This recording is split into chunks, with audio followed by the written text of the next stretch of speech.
बस यही चल रहा है, चेहरे पर शेविंग बढ़ रही है और बैंक में सेविंग घट रही है। किसी ने मुझसे पूछा, इस बार इतनी दाढ़ी क्यों बढ़ा ली? मैंने कहा, इस बार तिनका ज्यादा बड़ा है। इन 11 महीनों में मैंने भगवान से केवल एक ही प्रार्थना की है, भगवान बस टीका आने तक टिकाए रखना। इन 11 महीनों में इतना काढ़ा पी लिया, इतना काढ़ा पी लिया कि अंदर बैठा वायरस भी निग्रो हो गया होगा। कोरोना का डर ऐसा था कि कुछ भी टच करने के बाद मैं 10 मिनट तक साबुन से हाथ धोता था, फिर साबुन को 10 मिनट तक सैनिटाइजर से धोता था, फिर सैनिटाइजर की बोतल को 15 मिनट तक फिनाइल से धोता था।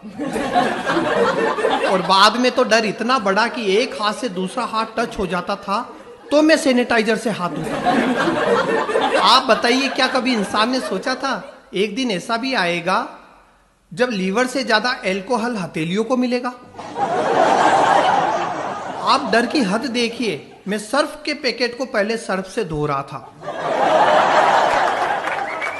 इस बीच सरकार ने सब बंद कर रखा था, ब्यूटी पार्लर तक बंद थे। घर वाली ज्यादा डरावनी दिखने लगी। केवल वाइन शॉप खुली थी।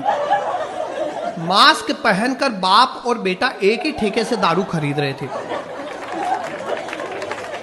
एक शराबी दारू खरीदने गया और गटर में गिर गया। मैंने पूछा, कैसे गिर गया? बोला, 20 सड़क पर गटर था और उस पर ढक्कन नहीं था। मैंने गलती से उसे सोशल डिस्टेंसिंग का सर्कल समझ लिया। और आपने देखा होगा, जिस दिन वाइन शॉप खुली उसके अगले ही दिन यूपी जाने वाली ट्रेन उड़ीसा पहुंच गई। मई जून में जब कोरोना अपने चरम पर था, तब मेरे 10 साल के बेटे ने मुझसे कहा, पापा गर्मी की छुट्टियों में नानी की याद आ रही है।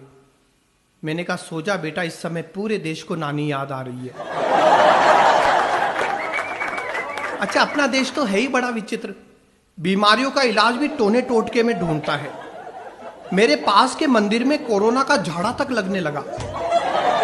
बताइए, कोरोना का झाड़ा। मजे की बात यह थी कि जो झाड़ा लगा रहा था वो मास्क पहने हुए था। उसे चमत्कार से ज्यादा विज्ञान पर भरोसा था।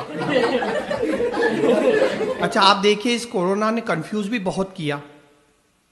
आप देखिए, जब मार्च में कोरोना आया तब सरकार ने कहा, हमें कोरोना से लड़ना है, डरना नहीं।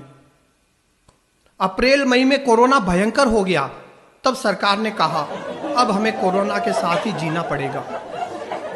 जून जुलाई में कोरोना और भयंकर हो गया, तब मैं डर गया, अब कहीं सरकार ये ना बोल दे कोरोना यहीं रहेगा, हमें ही जाना पड़ेगा।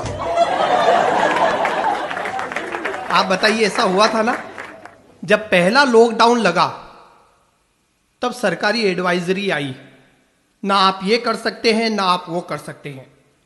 जब दूसरा लॉकडाउन लगा तब सरकारी एडवाइजरी आई, आप ये कर सकते हैं पर ये नहीं कर सकते हैं। और तीसरे लॉकडाउन में तो सरकारी एडवाइजरी ने भी हाथ खड़े कर दिए, आपको जो करना है करो, हम कुछ नहीं कर सकते। आप देखिए, कोरोना ने कई धारणाएं बदल दी। पहले किसी को छींक आती थी तो चलता हुआ आदमी रुक जाता था, कहीं मेरा काम रुक न जाए। और अब किसी को छींक आती है तो रुका हुआ आदमी भी चल देता है, कहीं मेरा काम ही तमाम ना हो जाए। अभी 3 दिन पहले मेरी पत्नी ने मुझसे कहा, इस कोरोना ने तो मेरी हैसियत घर के नौकरानी जैसी कर दी। मैं दंग रह गया। मैंने कहा, एक बात बताओ, पिछले 11 महीने में घर का झाड़ू पोछा किया मैंने, बर्तन भांडे किए मैंने, और तो और कपड़े धोए मैंने, तू नौकरानी कैसे बन गई? बोली, नौकर की बीवी तो नौकरानी हुई ना। मेरे पड़ोसी को डॉक्टर ने कहा, बधाई हो, आपकी पत्नी की कोरोना रिपोर्ट नेगेटिव आई है। पड़ोसी भड़क गया, बोला, ऐसे कैसे? पूरा पैसा दिया है टेस्ट का, 14 दिन क्वारंटाइन की बात हुई थी। और अब तो देखिए, बहुत खुशी की बात है कि कोरोना की वैक्सीन भी आ गई है और वैक्सीनेशन का काम भी शुरू हो गया है। लेकिन भारतीय महिलाएं सबसे अलग। एक बोली, इसमें कलर रेंज है क्या? मैं पिंक कलर की वैक्सीन लगवाऊंगी। दूसरी बोली, मुझे वैक्सीन की रेसिपी बता दो, मैं घर पर ही बना लूंगी। कोरोना की माया है। लेकिन मैं आपको एक बात बताऊं, पिछले 11 महीने से कोरोना है या नहीं ये पता करने के लिए लोग टेस्ट करा रहे थे, ऑक्सीमीटर खरीद कर ला रहे थे। लेकिन मुझे तो एक शादीशुदा अनुभवी आदमी ने मार्च में ही बता दिया, अपनी पत्नी से 10 मिनट तक लड़ो, धुआंधार लड़ो, अगर सांस नहीं फूल रही है मतलब कोरोना नहीं है।